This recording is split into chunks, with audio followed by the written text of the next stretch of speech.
quittant l'archidiocèse de Kinshasa pour atterrir à l'archidiocèse de Lubumbashi, 150e anniversaire de la fondation de la congrégation des sœurs carmélites de Saint-Joseph. La célébration proprement dite a eu lieu samedi 10 septembre courant. À cette occasion, Monseigneur Denis Moto a présidé l'Eucharistie. Cette messe dite par le vicaire général de l'archidiocèse de Lubumbashi s'est déroulée dans le couvent de Kéry situé au quartier Tabakongo. Père Christian Mouta pour le reportage.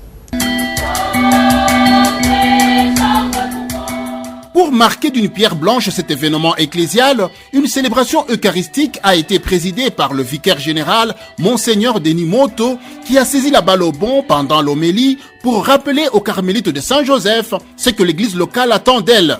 Le Carmel est justement ce haut lieu de rencontre avec Dieu. Demandons donc au Seigneur que nos sœurs, en plus de ce qu'elles réalisent ici à Lubumbashi, fassent de leur maison un lieu de spiritualité qui attire les gens à la recherche de Dieu.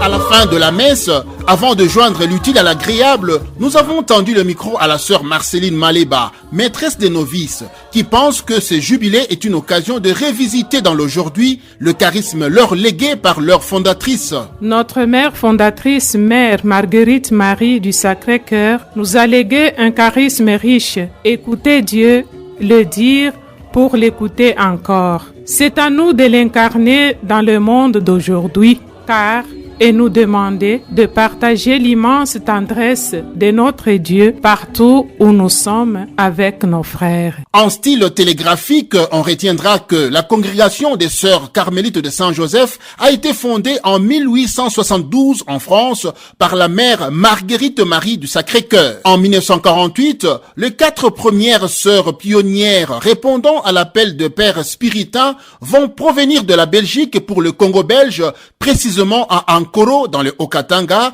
puis à Kabongo en 1956. Après la fermeture de ces 2 missions, 2 autres communautés vont être fondées à Lubumbashi dès 1989. Ces femmes habitées par la prière exercent leur apostolat dans le domaine de l'éducation avec une école, un internat pour les jeunes étudiantes et un centre de promotion sociale. Depuis le couvent Kérit de Lubumbashi, Christian Mouta pour Radio Maria.